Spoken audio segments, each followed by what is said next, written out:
निर्धारित प्रथा अनुजाई ओडिशार हिंदू समाज दोल मेलन पर्व प्रतिवर्ष करिथांती।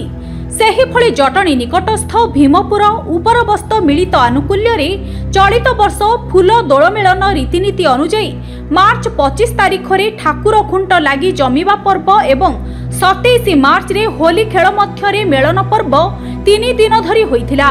एही मेलन रे 25 कोटी ठाकुरंकु नै मेलन पर्व ताहा सहित श्रद्धालुंक पई विभिन्न सांस्कृतिक कार्यक्रम अपेरा नाट्य संकीर्तन भजन भली कार्यक्रम मान मेलन कर्मकर्ता माने व्यवस्था कराइथिले।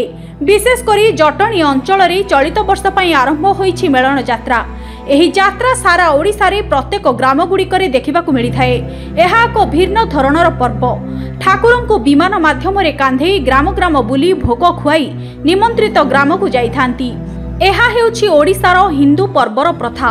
एही मेलन पर्व को भिन्न भिन्न नाम रे कुहा जाय थाए, जेभली कि भगवत मेलन, फूलदोल मेलन, पंचदोल मेलन एही भली आहुरी मध्य किछि नाम रे मेलन उत्सव होई थाए। एही मेलन रो किछि स्वतंत्रता रहिछि।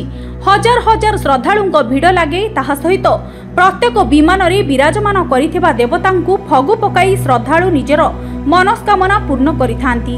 विशेष करी पूर्व पुरुषंक तालपत्र खेदा बा भागवत विमान नाम रे पूजा पांती। सेही भली मेलन को भागवत मेलन कुहा जाए।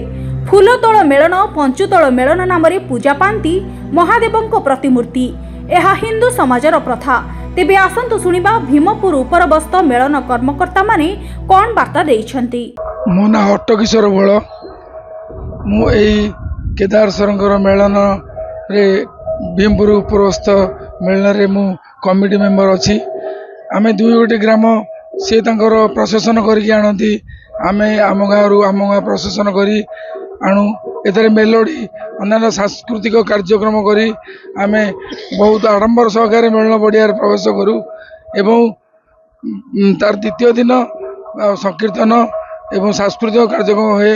मेलन दिन बहु लोक समागम होती एवं आनंद उल्लास रे आमे केदार सरंगर मेलन उत्सव पालन करू। प्रधान केदार देव मेलन कमिटी संपादक। यही मेलन विगत प्राय 70 वर्ष बंद रही है। 2020 मसीह आरंभ हो 21 मसीह प्रथम पुनरुद्धार करागला मेलनटी, जहाँकि 23 गोटी ठाकुर 17 गोटी ग्राम आसी उपस्थित होती। मेलन 2 दिन दोल पूर्णमी दिन मध्यरात्र आरंभ होली दिन रोचे। होली दिन नाम संकीर्तन सांस्कृतिक कार्यक्रम करा। होली परदिन मेलन करा जाए। जो मेलन कि 23 गोटी ठाकुर परिक्रमा करती मेलन होती। आमर भोग 2 दिन धरी 2 दिन दि जाए। हांडी ताल भोग दि जाए। मध्याह्न पूजक अच्छा ठाकुर केदार देवंकर सेवायत माने पूरा निष्ठा सहकार कार्य करती। आ मेलनटी बहुत सुदूर वर्ष होते। ये मेलन 2 गोटी गाँ, गोटे उपरवस्था गोटे भीमपुर, 2 गोटी गाँ मिश्रण रे मेलन सृष्टि होइछि।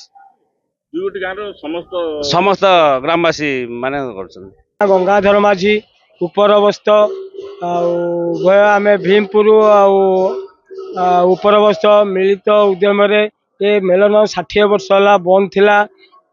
आमे उभय गाँ बसिकी निष्पत्ति नेलु आमे केंती मेलन करिबु। उभय गाँव लोक मैंने प्रतिश्रुति देले एवं चांदा भेदा आरंभ करी सहायता करके मेलन को 3-4 वर्ष ए वर्ष को मिसे 4 वर्ष है आम मेम्बर मान गठन करी मेलनटा को सुचारू रूपे तुलाउछु। एवं